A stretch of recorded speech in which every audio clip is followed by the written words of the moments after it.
Good morning and welcome to Varthamanam. ഇന്നത്തെ പ്രധാനപ്പെട്ട പത്രവാർത്തകൾ.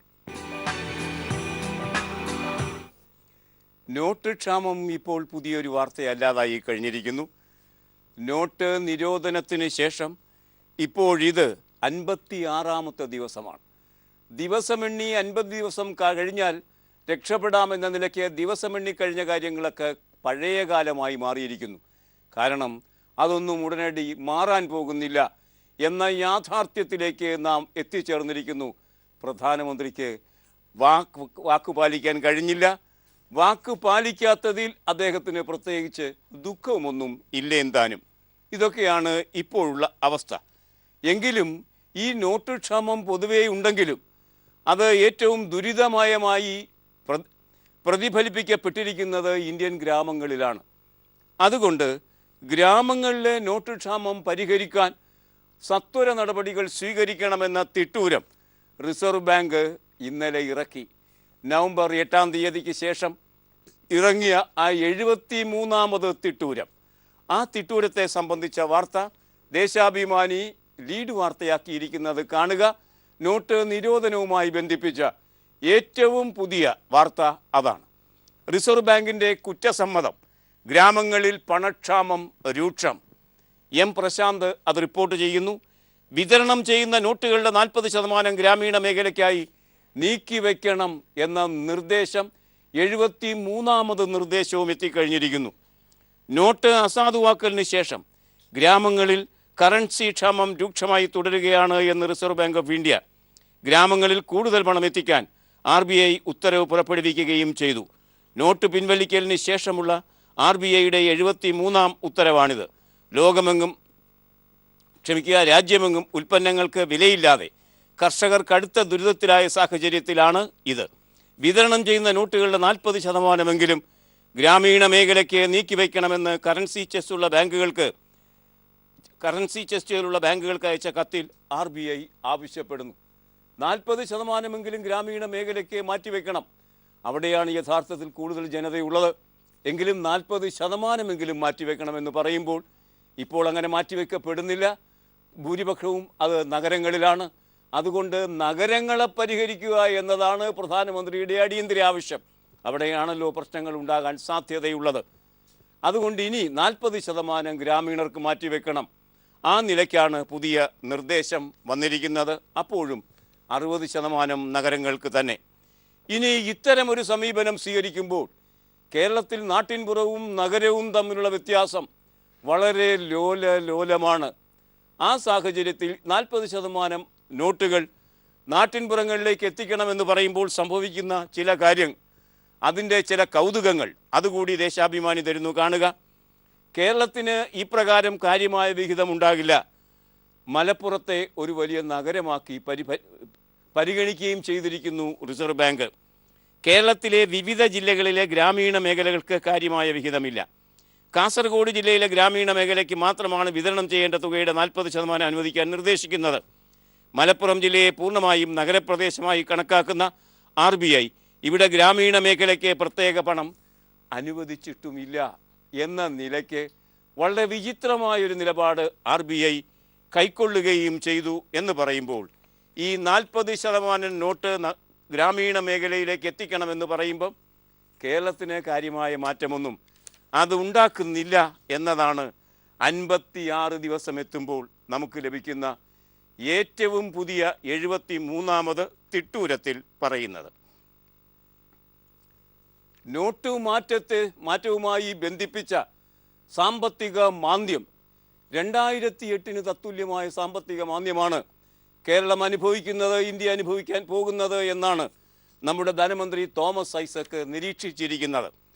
ആ മാന്ദ്യം നേരിടാൻ കേരളം 5000 കോടി രൂപയുടെ കടമെടുക്കുന്ന വാർത്ത മാധ്യമം എന്ന പത്രം, ആ പത്രം മാത്രം ഇന്ന് പ്രധാനപ്പെട്ട വാർത്തയാക്കി 1-ാം പേജിൽ തന്നിരിക്കുന്നു. 5000 കോടി കടമെടുക്കാൻ കേരളം, മാന്ദ്യം കനക്കുന്നു, പദ്ധതി നടത്തിപ്പിനെ വായ്പാ പരിധി ഉയർത്താൻ ശ്രമം. ഇപ്പോൾ 3% എന്നത് 4% ആവശ്യം മുന്നോട്ട് വയ്ക്കുകയും ചെയ്തിരിക്കുന്നു നമ്മുടെ ധനമന്ത്രി ദില്ലിയിൽ. AS സുരേഷ് കുമാർ ആ വാർത്ത തരുന്നത് കാണുക. നോട്ട് അസാധുവാക്കിയതിനെ തുടർന്ന് കടുത്ത സാമ്പത്തിക മാന്ദ്യത്തിലേക്ക് നീങ്ങുന്ന കേരളം 5000 കോടിയോളം രൂപ പുറം വായ്പ എടുക്കാൻ കേന്ദ്ര സർക്കാരിൻ്റെ അനുമതി തേടുന്നു. അടുത്ത ബജറ്റ് തയ്യാറാക്കുന്നതിന് മുമ്പ് ഇക്കാര്യത്തിൽ തീരുമാനമുണ്ടാകണമെന്ന് ധനമന്ത്രി തോമസ് ഐസക് ബുധനാഴ്ച നടത്തുന്ന കൂടിക്കാഴ്ചയിൽ കേന്ദ്രമന്ത്രി അരുൺ ജെയ്റ്റ്ലിയോട് ആവശ്യപ്പെടും. അതാണ് കേരളത്തിൻ്റെ ഇപ്പോഴത്തെ അവസ്ഥ ഈ നോട്ടുമാറ്റ വൈചിത്ര്യങ്ങൾക്ക് ശേഷം. ശമ്പളം വിതരണം ചെയ്യുക, പെൻഷൻ വിതരണം ചെയ്യുക, ഇത് ഒരു സർക്കാരിനെ സംബന്ധിച്ച് കേരളത്തിൽ ഒഴിച്ചുകൂടാൻ കഴിയാത്ത കാര്യമാണ്. അത്രമാത്രം പ്രസക്തമായ ഒരു പരിപാടിയുമാണത്. ശമ്പളം പെൻഷൻ വിതരണത്തിൻ്റെ കാര്യത്തിൽ RBI കഴിഞ്ഞ തവണ നമ്മളെ പറ്റിച്ചു. ഇത്തവണ 600 കോടി രൂപയുടെ നോട്ട് വേണമെന്ന് പറഞ്ഞു, അത് തരാമെന്ന് പറഞ്ഞു. ആ വാക്കും RBI തെറ്റിച്ചു. ആ വാർത്ത സിറാജ് 1-ാം പേജിൽ തരുന്നത് കാണുക. സിറാജ് എന്ന പത്രം RBI ഇത്തവണയും വാക്ക് പാലിച്ചില്ല എന്ന ശീർഷകത്തിലാണ് ആ വാർത്ത എത്തുന്നത്. ശമ്പളത്തിൽ നിന്ന് 24,000 രൂപ പിൻവലിക്കാൻ ആവശ്യമായ കറൻസി പോലും ഉറപ്പാക്കുന്നതിൽ റിസർവ് ബാങ്ക് പരാജയപ്പെട്ടു. ആദ്യ ദിവസം ആവശ്യപ്പെട്ട 270.5 കോടി രൂപയിൽ 177 കോടി രൂപ മാത്രമാണ് ട്രഷറികൾക്ക് ലഭിച്ചത്.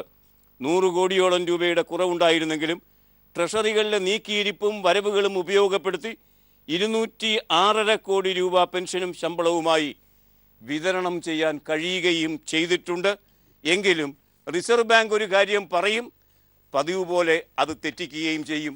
ഇത്തവണ ആ തെറ്റിക്കൽ നടപടിയുണ്ടല്ലോ, അത് തെറ്റിയിട്ടില്ല എന്നാണ് സിറാജ് എന്ന പത്രം പറയുന്നത്. പലതരം ബിസിനസ്സുകളാണ് സർക്കാർ വിഭാവനം ചെയ്യുന്നത്. കേന്ദ്ര സർക്കാർ അങ്ങേയറ്റം കൗശലം നിറഞ്ഞൊരു സമീപനമാണ് സ്വീകരിക്കുന്നത്. പണം തരില്ല, നമ്മുടെ പണം ബാങ്കിൽ കിടന്നാലും അവർ പറയുന്നതനുസരിച്ച് റേഷൻ സമ്പ്രദായത്തിൽ എടുക്കാൻ കഴിയും 24,000. അത് കൂട്ടുമെന്ന് പറഞ്ഞിരുന്നല്ലോ 40,000 എന്നൊക്കെ. അങ്ങനെയൊക്കെ സംഘപരിവാർ പ്രതീക്ഷിക്കുക പോലും ചെയ്തു. അവർ പോലും പ്രതീക്ഷിച്ചു. കഷ്ടം, അവരുടെ പ്രതീക്ഷയ്ക്കും മങ്ങലേറ്റു. ആകെ ഉണ്ടായ ഒരു നേട്ടമുണ്ടല്ലോ 31-ാം തീയതിയിലെ ആ മഹാപ്രസംഗത്തിന് ശേഷമുണ്ടായ ഏക നേട്ടം 2,500 രൂപ എന്ന ATM വിഡ്രോവലിന് പകരം 4,500 രൂപ കഴിഞ്ഞു. അല്ലാതെ ഒരു പുണ്ണാക്കും അക്കാര്യത്തിൽ സംഭവിച്ചിട്ടില്ല. ഇതാ ഇപ്പോൾ നോക്കുക, ATM ആവർത്തിച്ചാവർത്തിച്ച് ഉപയോഗിക്കേണ്ട ഗതികേട് നമുക്ക് വരുന്നു. അങ്ങനെ ഉപയോഗിക്കുമ്പോൾ നമ്മുടെ പോക്കറ്റ് കൊള്ള ചെയ്യപ്പെടുന്നതിൻ്റെ ഒരു സാങ്കേതിക വൈഭവം കേന്ദ്ര സർക്കാർ അനുവർത്തിക്കുന്നത് കേരള കൗമുദി ഇന്ന് ലീഡ് വാർത്തയാക്കി നമുക്ക് തരുമ്പോൾ നാം അത് ശ്രദ്ധിക്കുന്ന പക്ഷം ഒരുപക്ഷെ നമ്മുടെ പോക്കറ്റ് അടിക്കാതിരിക്കാൻ നമുക്ക് ശ്രദ്ധിക്കാം. 6-ാം തവണ തൊട്ടാൽ ATM 20 രൂപ തട്ടും എന്ന ശീർഷകത്തിലാണ്. തട്ടൽ പരിപാടിയാണ് മോഡിയുടെ ആഭിമുഖ്യത്തിൽ നടന്നത് എന്നാണ് കേരള കൗമുദി വരെ പ്രധാനമന്ത്രിയെ തട്ടിപ്പുകാരൻ എന്ന് പറയുന്നതിന് തുല്യമാണല്ലോ ആ ശീർഷകം.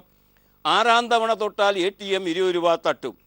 KP കൈലാസ്നാഥാണ് പ്രധാനമന്ത്രിയെ അങ്ങനെ അവതരിപ്പിക്കുന്ന ശീർഷകത്തിന് രൂപം കൊടുത്തത് എന്ന് നമുക്ക് പറയേണ്ടി വരും.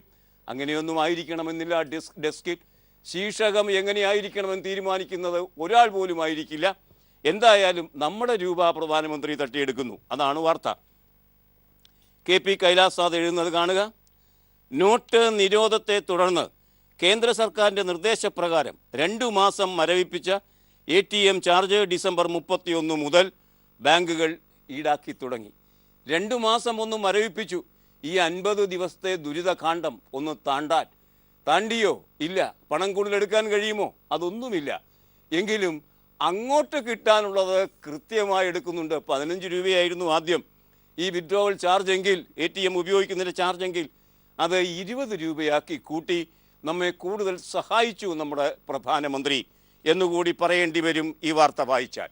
ഇനി ATMൻ്റെ വിശേഷത്തിലേക്ക് സഞ്ചരിക്കുന്നു കേരള കൗമുദി കാണുക. ആ തീവട്ടിക്കൊള്ള എങ്ങനെയാണ് നടപ്പാക്കപ്പെടുന്നത്? അത് പ്രത്യേക കോളമാക്കി തന്നിരിക്കുന്നു. അത് നോക്കിയാൽ നമുക്ക് ശ്രദ്ധിക്കാനാകും. ATM ഇടപാടായി കണക്കാക്കുന്നത് എന്തൊക്കെയാണ് ATM ചെയ്യുന്നത് കാണുക. 1 പണം പിൻവലിക്കൽ, നമ്മൾ കണ്ടിട്ടുണ്ട്. 2 balance enquiry, 3 mini statement, 4 fund transfer. ഈ 4 കാര്യങ്ങൾക്കാണ് നാം പോകുന്നത്. ഒരു ദിവസം പിൻവലിക്കാവുന്ന തുക 4,500 രൂപ. 5 തവണയായി പിൻവലിക്കാവുന്ന പരമാവധി തുക 22,500. അത് ലളിതമായ ഒരു ഗുണഘോഷ്ടമാണ്. 22,500 രൂപ പിൻവലിക്കാം. ബാങ്കിൽ പോയാൽ ഒരാഴ്ച 24,000 രൂപ, 1,500 രൂപയുടെ വ്യത്യാസം. ഇനി അത് കഴിഞ്ഞ് 5-ാം തവണ നമ്മൾ ATMലേക്ക് പോയി എന്ന് കരുതുക. ആ 5-ാം തവണ പോകുമ്പോൾ 5 തവണ കഴിഞ്ഞാൽ ക്ഷമിക്കുക, 5 തവണ നമ്മൾ എടുത്താൽ 27,500. 5 തവണ കഴിഞ്ഞാൽ ഓരോ ഇടപാടിലും 20 രൂപ ഈടാക്കും. 2 മാസത്തേക്ക് പതുക്കെ ഒന്ന് ചവിട്ടി പിടിക്കുകയുണ്ടായി. ആളുകളുടെ പൈസ കളയുന്നില്ല എന്ന നിലയ്ക്ക് 2 മാസം, ആദ്യത്തെ 2 മാസം അതങ്ങോട്ട് കഴിഞ്ഞപ്പോൾ പഴയ ഗൗരവത്തോടെ കാര്യങ്ങൾ വന്നു. 20 രൂപ കൂടുതലായി പോകും. നമ്മുടെ പണം ബാങ്കിൽ നിന്ന് തരാതിരിക്കുക, അത് ATM-ൽ നിന്ന് എടുക്കാൻ നിർബന്ധിതമാക്കുക. അങ്ങനെ നിർബന്ധിതമാക്കിയതിന് ശേഷം അതിന് 20 രൂപ ചാർജ് ഈടാക്കുക. എങ്ങനെയുണ്ട് പ്രധാനമന്ത്രിയുടെ നയം? അങ്ങനെ തീവട്ടിക്കൊള്ളയാണ്, പോക്കറ്റടിയാണ്. തീവട്ടിക്കൊള്ളക്കാരൻ, പോക്കറ്റടിക്കാരൻ ഒക്കെ ഇങ്ങനെ മറഞ്ഞു നിൽക്കുകയാണ് അധികാരത്തിൻ്റെ ശീതള ഛായയിൽ എന്ന് വേണം കരുതാൻ. ATM മെഷീനിൽ കാർഡിട്ട് പണമില്ലെന്നറിയിപ്പ് വന്നാൽ, ഇതും ശ്രദ്ധിക്കേണ്ട ഒരു പ്രസ്താവമാണ്, ATM മെഷീനിൽ കാർഡിട്ട് പണമില്ലെന്ന അറിയിപ്പ് വന്നാൽ ചാർജ് ഈടാകില്ല. പണം എടുക്കുന്നതിനൊപ്പം സ്ലിപ്പ് എടുക്കുന്നതും കൂടിയാണ് ഒരു ഇടപാടായി കണക്കാക്കുന്നത്. അത്രയും ശ്രദ്ധിച്ചാൽ മതി. പണമില്ലെങ്കിൽ പൈസ പോകില്ല, ഇല്ലെങ്കിൽ 20 രൂപ പ്രധാനമന്ത്രി പോക്കറ്റടിക്കും നിങ്ങളെ എന്നാണ് ഈ കേരള കൗമുദി വാർത്ത നമ്മോട് പറയുന്നത്. ഇന്ത്യയിൽ എക്കാലത്തും എല്ലാ കാലത്തും തിരഞ്ഞെടുപ്പുണ്ടാകും. ഒന്നിൽ സംസ്ഥാന തിരഞ്ഞെടുപ്പ്, കേന്ദ്ര തിരഞ്ഞെടുപ്പ്, അങ്ങനെ തിരഞ്ഞെടുപ്പുകളുടെ പൂക്കാലത്തിലൂടെയാണ് നാം ജീവിച്ചു കൊണ്ടിരിക്കുന്നത്. ഇതിന് ഒരു നിയന്ത്രണം വേണ്ടേ? എക്കാലവും തിരഞ്ഞെടുപ്പ് നടത്തിക്കൊണ്ടിരിക്കുമ്പോൾ തിരഞ്ഞെടുപ്പ് നടത്തുന്നതിനുള്ള ചിലവുണ്ട്. ആ ചിലവ് ചെറിയ ചിലവൊന്നുമല്ല. തിരഞ്ഞെടുപ്പ് കമ്മീഷൻ്റെ ആഭിമുഖ്യത്തിൽ നമ്മുടെ ജനാധിപത്യ സമ്പ്രദായം നിലനിൽക്കുക എന്ന നിലയ്ക്ക് വളരെ നിർണായകമായ തിരഞ്ഞെടുപ്പ് നടത്തണമെന്നത് നിർബന്ധമാണ്. നാം ഒക്കെ നിർബന്ധിക്കുന്നതാണ്, ശഠിക്കുന്നതാണ്. ആരാണ് നമ്മെ ഭരിക്കേണ്ടത് എന്ന് തീരുമാനിക്കുന്നത് നമ്മൾ തന്നെയായിരിക്കുന്നത് കൊണ്ട് നമുക്കതിനകത്ത് ശാഠ്യമുണ്ട്. പക്ഷേ ഓരോ ശാഠ്യം നിർവഹിക്കുമ്പോഴും ധാരാളം പണം ചിലവാകുന്നുണ്ട്. അതുകൊണ്ട് പാർലമെൻറ്റ്, അസംബ്ലി തിരഞ്ഞെടുപ്പുകൾ ഒന്നിച്ചാക്കാൻ ആദ്യഘട്ടത്തിൽ അങ്ങനെയായിരുന്നു. വീണ്ടും ഒന്നിച്ച് തന്നെ നടത്താൻ ഉള്ള ആലോചനകൾ അണിയറയിൽ നടന്നുകൊണ്ടിരുന്നു. ആ ആലോചനയുടെ ഒരു പരിണിതിയെ സംബന്ധിച്ച വാർത്ത മലയാള മനോരമ മാത്രം ഇന്ന് ലീഡ് വാർത്തയാക്കിയിരിക്കുന്നു. ആ ലീഡ് വാർത്തയിലേക്ക് നമുക്ക് ഒന്ന് സഞ്ചരിക്കാം. അത് കൗതുകകരമാണ്. അത് കേരളത്തെ സംബന്ധിച്ച് വിചിത്രമായ അനുഭവങ്ങളാണ് വരുത്താൻ പോകുന്നത്. 1921 തിരഞ്ഞെടുപ്പിൽ ആ നിലയ്ക്കുള്ള കണക്കുകൾ മലയാള മനോരമ വളരെ കൗതുകകരമായി മുന്നോട്ട് വയ്ക്കുന്നു. അതിലേക്ക് പോകാം ഒരു ചെറിയ പരസ്യ ഇടവേളയ്ക്ക് ശേഷം. മനോരമ ആ വാർത്ത ലീഡാക്കുന്നത് ഇങ്ങനെയാണ്: 2024 മുതൽ ലോക്സഭാ നിയമസഭാ തെരഞ്ഞെടുപ്പുകൾ ഒന്നിച്ച് ഏക വോട്ടെടുപ്പിലേക്ക് രാജ്യം നീങ്ങാൻ പോകുന്നു. സർവകക്ഷി ചർച്ച നടത്തും. ഭരണഘടനാ ഭേദഗതി ബിൽ പാർലമെൻറ്റിൽ അവതരിപ്പിക്കും. പാർലമെൻറ്റ് നിയമ ഭേദഗതിക്ക് പിന്തുണ നൽകണം. കേരളത്തിൽ 2021 തിരഞ്ഞെടുക്കപ്പെടുന്ന നിയമസഭയ്ക്ക് കാലാവധി 3 വർഷമായി ചുരുങ്ങും. 2021 എന്നതിന് പകരം 1921 എന്നാദ്യം പറഞ്ഞത് ഒരു തെറ്റാണ്, അതിൽ ഖേദിക്കുന്നു. കേരളത്തിൽ 2021 തിരഞ്ഞെടുക്കപ്പെടുന്ന നിയമസഭയ്ക്ക് കാലാവധി 5 വർഷമല്ല 3 വർഷമായി ചുരുങ്ങും. എങ്കിലേ മൊത്തത്തിലുള്ള 2 തിരഞ്ഞെടുപ്പും ഒന്നിച്ചാക്കാനുള്ള പ്രക്രിയയിൽ നമുക്ക് കണ്ണിയേരാൻ കഴിയുകയുള്ളൂ. വാർത്തയുടെ വിശദാംശങ്ങൾ വി ബിനു ഇങ്ങനെ തരുന്നു. ലോക്സഭാ നിയമസഭാ തെരഞ്ഞെടുപ്പുകൾ ഒരുമിച്ച് നടത്താനായി കേന്ദ്ര സർക്കാർ നിയമനിർമ്മാണ നിർദ്ദേശം അവതരിപ്പിക്കും. തെരഞ്ഞെടുപ്പുകൾ 2024 മുതൽ ഒരുമിച്ച് നടത്താനാകുന്ന തരത്തിലാണ് പരിഗണനയിലുള്ള നിർദ്ദേശം. സർവകക്ഷി യോഗത്തിലും മുഖ്യമന്ത്രിമാരുടെ യോഗത്തിലും നിർദ്ദേശം ചർച്ച ചെയ്ത ശേഷം ഭരണഘടനാ ഭേദഗതി ബിൽ പാർലമെൻറ്റിൽ അവതരിപ്പിക്കാനാണ് നീക്കം. പ്രധാനമന്ത്രി നരേന്ദ്രമോദി ഇക്കാര്യത്തിൽ രാഷ്ട്രീയ കക്ഷികളോട് ആവർത്തിച്ച് പിന്തുണ അഭ്യർത്ഥിച്ചിരുന്നു. തെരഞ്ഞെടുപ്പുകൾ ഒരുമിച്ച് നടത്തുന്നതിന് അനുകൂലമായി രാഷ്ട്രപതി പ്രണബ് മുഖർജിയും അഭിപ്രായം പറഞ്ഞു. കേന്ദ്ര സർക്കാരിൻ്റെ മൈ ഗവ് പോർട്ടലിൽ പൊതുജനാഭിപ്രായവും സമാഹരിച്ച ശേഷമാണ് നിയമനിർമ്മാണത്തിന് തയ്യാറെടുക്കുന്നത് എന്നാണ് ഈ വാർത്ത നമ്മോട് പറയുന്നത്. ഭേദഗതി വരുത്തേണ്ടത് 4 ഭരണഘടനാ വകുപ്പുകളിലാണ്. അങ്ങനെയാണെങ്കിൽ ഇത് ഫലപ്രദമാവുകയുള്ളൂ. കേരളത്തിൽ ക്രമം തെറ്റിയത് 1960 വരെ. 1960 കേരളത്തിൽ ഈ ക്രമം തെറ്റിപ്പോയത്. ഒന്നിച്ച് തിരഞ്ഞെടുപ്പ് നടത്തുന്ന ക്രമം അത് പഴയ വിമോചന സമരവുമായി ബന്ധപ്പെട്ട് കിടക്കുകയും ചെയ്യുന്നു. രാജ്യത്ത് മിക്ക സംസ്ഥാനങ്ങളിലും 1967 വരെ ലോക്സഭാ നിയമസഭാ തെരഞ്ഞെടുപ്പുകൾ ഒരുമിച്ച് നടത്തുന്ന രീതി പിന്തുടർന്നിരുന്നു. ചില നിയമസഭകൾ പിരിച്ചുവിട്ട് രാഷ്ട്രപതി ഭരണം ഏർപ്പെടുത്തുന്നതോടെയാണ് തെരഞ്ഞെടുപ്പുകൾ ക്രമം തെറ്റിയത്. കേരളത്തിൽ ആദ്യ നിയമസഭ തന്നെ പിരിച്ചുവിട്ടതിനാൽ 1960 തന്നെ ഈ ക്രമം തെറ്റിപ്പോയി. ഭരണഘടനയുടെ 83, 172, 85, 174 വകുപ്പുകളിൽ ഭേദഗതികൾ ആവശ്യമാണ്. ഇങ്ങനെ ഒരു മാറ്റം കൊണ്ടുവരുന്നതിന് ആ ദിശയിലുള്ള വാർത്തയാണ് ഇന്ന് മലയാള മനോരമ മാത്രം ലീഡ് വാർത്തയായി തന്നിരിക്കുന്നത്. കേരളത്തിലെ ഇടതുപക്ഷ സർക്കാർ അധികാരത്തിൽ വന്നപ്പോൾ ശ്രീ ജേക്കബ് തോമസിനെ വിജിലൻസ് ഡയറക്ടറായി നിയമിച്ച് പിണറായി വിജയൻ എല്ലാവരെയും ഞെട്ടിച്ചു കളഞ്ഞു. അദ്ദേഹമാണ് പോലീസ് വകുപ്പ് കൈകാര്യം ചെയ്യുന്നത് നമുക്കറിയാം. സാധാരണഗതിയിൽ പ്രതീക്ഷിക്കുന്ന ഒരു കാര്യമല്ല. കാരണം കലഹപ്രിയനാണ് എന്ന പേരോ ദുഷ്പേരോ ഉള്ളയാളാണ് ശ്രീ ജേക്കബ് തോമസ്. അദ്ദേഹത്തെ വെച്ച് എങ്ങനെയാണ് ഭരണം നടത്തുക എന്നതിന് എല്ലാവരും ബുദ്ധിമുട്ടുന്ന, അല്ലെങ്കിൽ അങ്ങനെ ചിന്തിക്കുന്ന ഒരു സമയത്താണ് പിണറായി വിജയൻ ധീരമായി ഇത്തരമൊരു നടപടിയെടുത്തത്. അതുമാത്രമല്ല, അപമാനിച്ച് ഇറക്കി വിടുകയായിരുന്നു ഉമ്മൻചാണ്ടി ഈ സത്യസന്ധനായ പോലീസ് ഉദ്യോഗസ്ഥനെ. അതും ഒരു പ്രധാന പ്രശ്നമായി മാറി. എന്നാൽ അതേ വിജിലൻസ് ഡയറക്ടർക്ക് കോടതിയുടെ വിമർശനം ഇന്നലെ കേൾക്കേണ്ടി വന്നു. അതേ തുടർന്ന് ജേക്കബ് തോമസിനെ ഉന്നത ഉദ്യോഗസ്ഥരുടെ യോഗം വിളിക്കേണ്ടിയും വന്നു.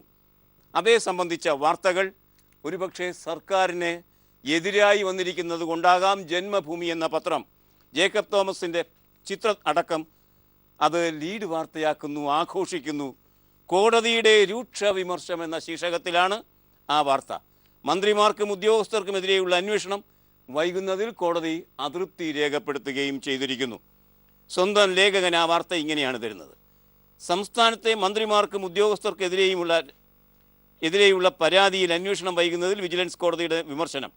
തോട്ടണ്ടി ഇറക്കുമതി നടത്തിയിലെ അഴിമതിയുമായി ബന്ധപ്പെട്ട് മന്ത്രി ജെ മേഴ്സിക്കുട്ടിയമ്മ ക്രമക്കേട് നടത്തിയെന്ന പരാതി പരിഗണിക്കുമ്പോഴായിരുന്നു കോടതിയുടെ വിമർശനം. മന്ത്രിയായിരുന്ന ഇ.പി. ജയരാജനും IG ശ്രീലേഖയ്ക്കുമെതിരായ അന്വേഷണം വൈകി. ഇത് തെറ്റായ കീഴ്വഴക്കമാണെന്നും കോടതി ചൂണ്ടിക്കാട്ടി. മേഴ്സിക്കുട്ടിയമ്മയ്ക്കെതിരായ വിജിലൻസ് അന്വേഷണം വൈകിപ്പിച്ചതിലും കോടതി വിമർശിച്ചു. പരാതി 3-ാം തവണ കോടതിയിലെത്തിയതിന് ശേഷമാണ് വിജിലൻസ് ഡയറക്ടർ അന്വേഷണത്തിന് ഉത്തരവിട്ടത്. ഇത് ഗുരുതരമായ ഒരു കൃത്യവിലോപമാണ് എന്ന് കോടതി നിരീക്ഷിക്കുകയുണ്ടായി. ജേക്കബ് തോമസിനെ സംബന്ധിച്ച് ആ നിരീക്ഷണം വളരെ വേദനാജനകമായി തീരും എന്ന കാര്യം പ്രത്യേകിച്ച് പറയേണ്ടതില്ലല്ലോ. അതുകൊണ്ട് അദ്ദേഹം ഇന്നലെ തന്നെ വൈകുന്നേരം, കോടതിയുടെ ആ നിരീക്ഷണം വന്ന അന്ന് തന്നെ വൈകുന്നേരം ഉന്നത വിജിലൻസ് ഉദ്യോഗസ്ഥന്മാരുടെ യോഗം തിരുവനന്തപുരത്ത് വിളിച്ചുകൂട്ടുകയും അതിനകത്ത് നാം പരിശോധിക്കേണ്ട ഒരു കാര്യം, ജേക്കബ് തോമസിനെ വിജിലൻസിൻ്റെ മേധാവിയാക്കി കൊണ്ടുവരിക മാത്രമല്ല, ആ ഡിപ്പാർട്ട്മെൻറ്റിനെ തന്നെ പോലീസിൻ്റെ അല്ലെങ്കിൽ ഒരു രാഷ്ട്രീയക്കാരുടെ സ്വാധീനത്തിൽ നിന്ന് അകറ്റി സ്വതന്ത്രവും സ്വാശ്രിതവുമായൊരു സ്ഥാപനമാക്കി മാറ്റുന്നതിനുള്ള ശ്രമങ്ങൾ ആരംഭിക്കുക കൂടി ചെയ്തു. പിണറായി വിജയൻ്റെ ആഭിമുഖ്യത്തിൽ ജേക്കബ് തോമസ് അതിനുള്ള ശ്രമങ്ങൾ തുടങ്ങിക്കഴിഞ്ഞിരുന്നു. സ്വന്തമായി ഓഫീസ്, അതുപോലെ തന്നെ ഇപ്പോൾ എത്തിയിട്ടുള്ള കേസുകൾ കൈകാര്യം ചെയ്യാൻ സ്റ്റാഫ് ഇല്ലാത്ത അവസ്ഥയിൽ കൂടുതൽ സ്റ്റാഫ് സാങ്ഷൻ, അത് മുഖ്യമന്ത്രി തന്നെ അംഗീകരിച്ചു കൊടുത്തു കഴിഞ്ഞ കാര്യമാണ്. അതുപോലെ തന്നെ ആളുകളെ ചോദ്യം ചെയ്യാനും പാർപ്പിക്കാനുമുള്ള സൗകര്യങ്ങൾ വിജിലൻസ് ഓഫീസിൽ തന്നെ, ആ നില ലോക്കപ്പ് പോലെയുള്ള സൗകര്യങ്ങൾ, ഇതൊക്കെ ഇപ്പോൾ ചർച്ചാ വിഷയമായി കഴിഞ്ഞിരിക്കുന്നു.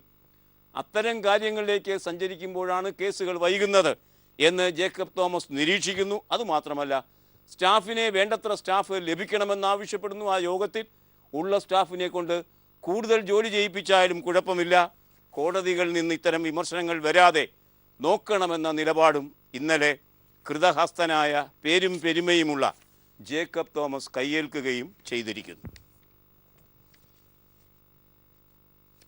കേന്ദ്രത്തിൻ്റെ പൊതു ബജറ്റ് വന്നതിന് ശേഷമേ ഇത്തവണ കേരളത്തിൻ്റെ ബജറ്റ് ഉണ്ടാവുകയുള്ളൂ എന്ന് ധനമന്ത്രി വ്യക്തമാക്കി കഴിഞ്ഞിരിക്കുന്നു. കാരണം അവസ്ഥകൾ അങ്ങനെയൊക്കെയാണിപ്പോൾ. പട്ടിണിയും പരിവട്ടത്തിൻ്റെയും കാലഘട്ടത്തിലൂടെയാണ് നോട്ടുമാറ്റത്തിന് ശേഷം രാജ്യം കടന്നു പോകുന്നത്. അതുകൊണ്ട് ആദ്യം കേന്ദ്ര ബജറ്റ് എങ്ങനെയിരിക്കുന്നുവെന്ന് കാണാം എന്ന് നമ്മുടെ ധനമന്ത്രി ചിന്തിച്ചാൽ അത്ഭുതത്തിന് അവകാശമില്ല. കേന്ദ്രത്തിൽ പൊതു ബജറ്റ് വരുന്നു. പൊതു ബജറ്റ് ഫെബ്രുവരി 1-ാം തീയതിയാണ്. അതേ സംബന്ധിച്ച വാർത്ത ദീപിക നമുക്ക് ഒന്നാം പുറത്ത് ആദ്യ വാർത്തയാക്കി തരുന്നു. നമുക്ക് ആ വാർത്തയുടെ വിശദാംശങ്ങളിലേക്ക് പോകാം ഒരു ചെറിയ പരസ്യ ഇടവേളയ്ക്ക് ശേഷം. കേന്ദ്രത്തിലെ പൊതു ബജറ്റിനെ സംബന്ധിച്ച സവിശേഷതകൾ ഇങ്ങനെയാണ് ദീപിക തരുന്നത്. ജോർജ് കള്ളിവയൽ ദില്ലിയിൽ നിന്ന് റിപ്പോർട്ട് ചെയ്യുന്നു. നരേന്ദ്രമോദി സർക്കാരിൻ്റെ 3-ാമത്തേതും രാജ്യത്തെ സാമ്പത്തിക മേഖലയെ മാറ്റിമറിച്ച നോട്ട് പിൻവലിക്കലിന് ശേഷമുള്ള ആദ്യത്തെയും പൊതു ബജറ്റ് ഫെബ്രുവരി 1-ന്. പ്രത്യേക റെയിൽവേ ബജറ്റ് NDA സർക്കാർ നിർത്തലാക്കിയതിനാൽ ഇക്കുറി റെയിൽവേയുടെ വിഹിതവും ചെലവുകളെല്ലാം ധനമന്ത്രി അരുൺ ജെയ്റ്റ്ലിയുടെ ബജറ്റിൻ്റെ ഭാഗമാകും എന്നാണ് പറയുന്നത്. ബജറ്റ് സമ്മേളനം ജനുവരി 31 ആരംഭിച്ച് ഫെബ്രുവരി 10 അവസാനിക്കും. 3 പ്രത്യേകതകൾ ഇക്കാര്യത്തിലുണ്ട്. ഒന്ന്, ഫെബ്രുവരി അവസാന ദിവസം ബജറ്റ് എന്നത് മാറ്റി അത് ഫെബ്രുവരി 1 തീയതിയാക്കി. 2, 92 വർഷം പഴക്കമുള്ള പ്രത്യേക റെയിൽവേ ബജറ്റ് എന്ന സമീപനം ഇത്തവണ ഇല്ലാതാക്കി. മൂന്നാമത്, ബജറ്റ് സമ്മേളനത്തിന് ഏറ്റവും ചുരുങ്ങിയ ദിവസം 9 ദിവസമായി അത് ചുരുക്കി. ഈ 3 പ്രത്യേകതയോടെയാണ് അവതരിപ്പിക്കപ്പെടുന്നത്. ദിവസങ്ങൾ ചുരുക്കമായിരിക്കുന്നത് സൗകര്യമാണ് പ്രധാനമന്ത്രി നരേന്ദ്രമോദിക്ക്. വലിയ വിമർശനങ്ങൾ അദ്ദേഹത്തിന് നേരിടാതെ കഴിയാം. ഇന്ന് മംഗളം എന്ന പത്രം ഒരു വാർത്ത ലീഡ് വാർത്തയാക്കിയിരിക്കുന്നു. സ്വാഭാവികതയിൽ നമുക്ക് അത്ഭുതപ്പെടാൻ സാധ്യതയുള്ളൊരു വാർത്തയാണ്. തലശ്ശേരി തിരുവങ്ങാട് ക്ഷേത്രത്തിൽ അഹിന്ദുക്കൾക്ക് പ്രവേശനമില്ല എന്നൊരു ബോർഡ് മുൻപുണ്ടായിരുന്നു. അതേ ഇപ്പോഴും നിലനിൽക്കുന്നുണ്ടെന്നാണ് അറിയുന്നത്. ആ ബോർഡിനെ ചൊല്ലി വലിയ പ്രശ്നമുണ്ടായിരുന്നു. അഹിന്ദുക്കൾക്ക് എന്തുകൊണ്ട് ക്ഷേത്രത്തിൽ പ്രവേശിച്ചുകൂടാ? RSSകാരാണ് ആ ബോർഡ് വെച്ചത്. എന്നാൽ അതേ RSSകാർ കാലം കഴിഞ്ഞപ്പോൾ കേരളത്തിൽ കൂടുതൽ മതേതരവാദികളായോ? RSSകാർ മതേതരവാദികളായതാണോ? അഥവാ കേരളത്തിൻ്റെ മഹത്തായ മതേതര പാരമ്പര്യം അവരെ അതിന് പ്രേരിപ്പിച്ചതാണോ?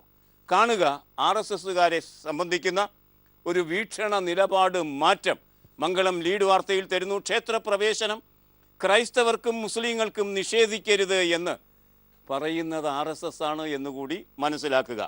വാർത്ത ഇങ്ങനെയാണ്: അഹിന്ദുക്കൾക്ക് ക്ഷേത്രപ്രവേശനം നിഷേധിക്കുന്നത് സനാതനധർമ്മത്തിൻ്റെ യഥാർത്ഥത്തിലുള്ള അന്തസത്തയ്ക്ക് എതിരാണ് എന്ന് RSS ദേശീയ നിർവാഹക സമിതി അംഗം ഇന്ദ്രേഷ് കുമാർ ദൈവത്തിന് മുന്നിൽ എല്ലാവരും തുല്യരാണ്. അഹിന്ദുക്കൾക്കും ക്ഷേത്രപ്രവേശനം നിഷേധിക്കുന്നത് അവരുടെ തന്നെ സംസ്കാരവും പാരമ്പര്യവും മനസ്സിലാക്കുന്നത് തടയുന്നതിന് തുല്യമാണെന്നും തിരുവനന്തപുരം പട്ടം മേജർ ആർച്ച് ബിഷപ്പ് ഹൗസിലെ ചടങ്ങിൽ പങ്കെടുക്കാനെത്തിയ ഇന്ദ്രേഷ് കുമാർ പറഞ്ഞു. ആളുകൾ ക്ഷേത്രത്തിൽ പോകാൻ താല്പര്യപ്പെടുന്നുണ്ടെങ്കിൽ അവരെ അതിന് അനുവദിക്കണം. അവരെ തടയുന്നത് ധർമ്മമല്ല എന്ന് വർഷങ്ങൾക്ക് മുമ്പ് തലശ്ശേരി തിരുവങ്ങാട് ക്ഷേത്രത്തിൽ ബോർഡ് വെച്ച് RSSകാർ തിരിച്ചറിയുന്ന ഇത്രയും വൈകിയതിനു ശേഷം തിരിച്ചറിയുന്നത് ഒരു നല്ല കാര്യവും കേരളത്തിൻ്റെ പാരമ്പര്യത്തിന് ചേർന്ന ഒരു കാര്യവും കൂടിയാണ്. ഇത്തരമൊരു സംഭാഷണം ഇന്ദ്രേഷ് കുമാർ അവിടെ നടത്തുമ്പോൾ, പ്രസംഗിക്കുമ്പോൾ, ബിഷപ്പ് ഹൗസിലെ ചടങ്ങിൽ പ്രതിപക്ഷ നേതാവ് രമേശ് ചെന്നിത്തല, CPM സംസ്ഥാന secretary Kodiyeri Balakrishnan, KPCC president VM Sudheeran, BJP സംസ്ഥാന അധ്യക്ഷൻ കുമ്മനം രാജശേഖരൻ എന്നിവരുമൊക്കെ സന്നിഹിതരായിരുന്നു. ശബരിമലയിലെ സ്ത്രീ പ്രവേശനത്തിന് RSSകാർ എതിരല്ല. അങ്ങനെ RSSകാരിലും കേരളത്തിൻ്റെ ജനാധിപത്യ കാറ്റ് മാറ്റങ്ങൾ വരുത്തുന്നു എന്ന് വേണം കരുതാൻ. ഇന്നലെ ദില്ലിയിൽ GSTയുടെ സമ്മേളനമുണ്ടായി. ഗുഡ്സ് ആൻഡ് സർവീസ് ടാക്സുമായി ബന്ധിപ്പിച്ച അസംഖ്യം സമ്മേളനങ്ങളിൽ ഒന്ന്. ആ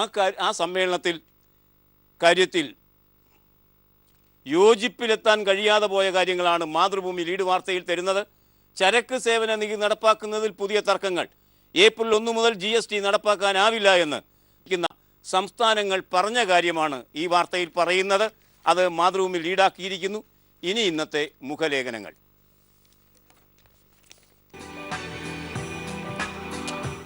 മാതൃഭൂമി ഇന്ന് അതിൻ്റെ എഡിറ്റ് പേജിൽ ലേഖനം തന്നിരിക്കുന്നു. വാപ്പാല ബാലചന്ദ്രൻ എഴുതിയ ലേഖനമാണ്. നോട്ട് നിരോധനവും ചില ഓർമ്മകളും എന്ന ശീർഷകത്തിൽ ക്യാബിനറ്റ് സെക്രട്ടേറിയറ്റിലെ മുൻ സ്പെഷ്യൽ സെക്രട്ടറി ആയ ലേഖകൻ എഴുതുന്നത് കാണുക.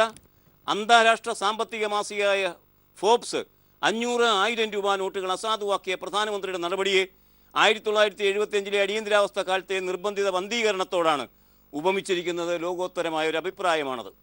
അതേസമയം നമ്മുടെ ആവിഷ്കാര സ്വാതന്ത്ര്യത്തിന് വിലങ്ങിട്ടപ്പോഴും 1975 ജൂൺ 25 രാജ്യത്തെ രാഷ്ട്രീയ നേതാക്കളെ അറസ്റ്റ് ചെയ്തപ്പോഴും ഇന്ദിരാഗാന്ധി സാധാരണക്കാരായ ജനങ്ങളെ ഉപദ്രവിച്ചില്ല. നേരം തെറ്റിക്കാതെ വന്ന ബസ്സും തീവണ്ടിയും അവരെ അന്ന് സന്തോഷിപ്പിക്കുകയും ചെയ്തു.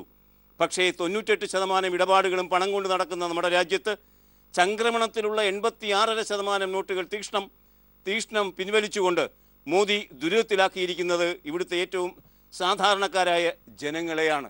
സാമ്പത്തിക അടിയന്തരാവസ്ഥയാണ് പ്രഖ്യാപിച്ചിരിക്കുന്നത്. അത് ഇന്ദിരാഗാന്ധി പ്രഖ്യാപിച്ച അടിയന്തരാവസ്ഥയേക്കാൾ അങ്ങേയറ്റം ജനങ്ങളെ സംബന്ധിച്ച് ദുരിതപൂർണ്ണമാണ് ഗ്രാമപ്രദേശത്തെ സംബന്ധിച്ചെന്നാണ് വാപ്പാല ബാലചന്ദ്രൻ ആർഗ്യൂ ചെയ്യുന്നത്. അത് ഒരു ഇൻ്റർനാഷണൽ അഭിപ്രായവും കൂടിയാണ്. അത്തരമൊരു സാഹചര്യത്തിൽ നമ്മുടെ മാധ്യമങ്ങൾ സൈലൻസ്, ഒരു പ്രത്യേക തരത്തിലുള്ള നിശബ്ദത പുലർത്തുന്നു എന്ന ആക്ഷേപം കൂടി അദ്ദേഹം വയ്ക്കുന്നു. കാണുക, 1975 സാഹചര്യങ്ങളിൽ നിന്ന് വ്യത്യസ്തമായി ഇന്ന് മാധ്യമങ്ങൾ സ്വതന്ത്രരാണ്. എന്നാൽ വാർത്തകൾ അരിച്ചെടുക്കുന്നതിൽ ഒരു മൃദുവായ സെൻസറിങ് പൊതുവിൽ കാണാനുണ്ട്. ദി ഇക്കണോമിസ്റ്റിൻ്റെ ഡിസംബർ 8 ലക്കം 3 ലേഖനങ്ങളിലൂടെയാണ് അസാധുവാക്കൽ നടപടിക്കെതിരെ രൂക്ഷ വിമർശനം നടത്തിയിട്ടുള്ളത്. ഇതെന്തായാലും ഡിസംബർ അവസാനം വരെയും ഒരച്ചടി ദൃശ്യമാധ്യമങ്ങളിലും എത്തിയിട്ടില്ല എന്നതാണ്. അതുമാത്രമല്ല, ഇന്ത്യ എന്നാൽ ഇന്ദിര എന്ന മുദ്രാവാക്യം അടിയന്തരാവസ്ഥക്കാലത്ത് ഉയർന്നു കേട്ടു. അതുപോലെയുള്ള കെട്ടുകഥകൾ NDAയിലെ ചില മുതിർന്ന നേതാക്കൾ നരേന്ദ്രമോദിയെ പ്രതിരോധിക്കാനുള്ള അവരുടെ വ്യഗ്രതയിൽ മുന്നോട്ട് കൊണ്ടുവരുന്ന അപകടകരമായ ഒരു സാഹചര്യത്തെക്കുറിച്ചും വാപ്പാല ബാലചന്ദ്രൻ എഴുതിയിരിക്കുന്നു. നോട്ട് പ്രശ്നവുമായി ബന്ധിപ്പിച്ച് നമുക്ക് കാണുന്ന ഒരു നല്ല ലേഖനമാണത്. അതുപോലെ തന്നെ ജന്മഭൂമിയിൽ ഡോക്ടർ മേരി ജോർജ് സാമ്പത്തിക വിദഗ്ധയാണ്. സാമ്പത്തികാര്യ വിചാരങ്ങൾക്ക് ചാനൽ ചർച്ചകൾ വരുന്ന ഡോക്ടർ മേരി ജോർജ് ലേഖനം എഴുതിയിരിക്കുന്നു. ആ ലേഖനത്തിൻ്റെ വിശദാംശങ്ങളിലേക്ക് സഞ്ചരിക്കുന്നില്ല, കാരണം അവർ ധാരാളം അക്കാര്യത്തിൽ സംസാരിച്ച് മാലോകർക്കറിയാം അവരുടെ നിലപാട്. എന്നാൽ ഒരു വാചകം അതിൽ കൂടെ എടുത്തു കാണിക്കണം. നോട്ട് പിൻവലിക്കൽ ഒരു ചരിത്ര ദൗത്യമായിരുന്നുവെന്ന് സമർത്ഥിച്ചു പ്രധാനമന്ത്രി ജനുവരി 31 ആ ശുചീകരണ പ്രക്രിയയിൽ നഷ്ടവും കഷ്ടവും സഹിച്ചും തന്നോടൊപ്പം നിന്ന ജനങ്ങളെ അനുമോദിക്കാനും അവരോട് നേരിട്ട ദുരിതങ്ങളുടെ പേരിൽ മാപ്പ് ചോദിക്കാനും പ്രധാനമന്ത്രി തയ്യാറായി. എവിടെ നിന്നാണ് ഡോക്ടർ മേരി ജോർജിന് ഈ മാപ്പ് എന്ന വാക്ക് കിട്ടുന്നത്? മാപ്പ് എന്നൊരു വാക്ക് അദ്ദേഹം ഉദ്ധരിച്ചിരുന്നെങ്കിൽ രാഹുൽ ഗാന്ധി മുതൽ പിണറായി വിജയൻ വരെ ആ രാഷ്ട്രീയ വ്യത്യാസം കൊണ്ടാണ് അങ്ങനെ വരെ എന്ന് പറയേണ്ടി വരുന്നത്. എല്ലാവരും ആവശ്യപ്പെട്ടത് ക്ഷമ ചോദിക്കണമെന്നാണ്. മാപ്പ് എന്ന ഒരു വാക്ക് എടുത്തുപയോഗിക്കുമ്പോൾ അത്തരം ഒരു വാക്ക് അദ്ദേഹത്തിൻ്റെ പ്രസംഗം പൂർണ്ണമായും കേട്ട ഒരാളാണ് ഞാൻ, ഉണ്ടായിരുന്നില്ല. ആ യാഥാർത്ഥ്യം നാം മനസ്സിലാക്കണം. അതുമാത്രമല്ല, 2002 ഫെബ്രുവരിയിൽ ഗുജറാത്തിൽ നടന്ന കലാപമുണ്ടല്ലോ, ആ കലാപത്തിൻ്റെ കാര്യത്തിൽ നരേന്ദ്രമോദിയുടെ കൈകൾ ശുദ്ധമാണ് എന്ന് ഡോക്ടർ മേരി ജോർജ് പോലും വിശ്വസിക്കുമെന്ന് ഞാൻ കരുതുന്നില്ല. അവരുടെ രാഷ്ട്രീയ നിലപാടിൻ്റെ അടിസ്ഥാനത്തിൽ 2000 ആൾക്കാരാണ് കൊല്ലപ്പെട്ടത്. അതേ സംബന്ധിച്ച് മോദിയോട് ചോദിച്ചപ്പോൾ ഞാൻ ഖേദം പ്രകടിപ്പിക്കുന്നുവെന്ന് മോദി പറഞ്ഞു. മാപ്പ് ചോദിക്കുന്നുണ്ടോ എന്ന് പത്രക്കാർ ചോദിച്ചപ്പോൾ മാപ്പ് ചോദിക്കുന്നില്ല, കാരണം അതിൻ്റെ ഉത്തരവാദിത്വം ഞാൻ ഏറ്റെടുക്കേണ്ടി വരും. മാപ്പ് ചോദിക്കുന്ന ശീലമുള്ള ആളല്ല മേരി ജോർജ്. നമ്മുടെ പ്രധാനമന്ത്രി, മുൻ മുഖ്യമന്ത്രി, ഗുജറാത്തിൻ്റെ മുൻ മുഖ്യമന്ത്രി ആയിരുന്ന കാലം മുതൽ എന്നോർക്കുന്നത് നന്നായിരിക്കും ജന്മഭൂമിയിൽ ലേഖനം എഴുതുമ്പോഴും. ഇനി ഇന്നത്തെ ചിത്രം.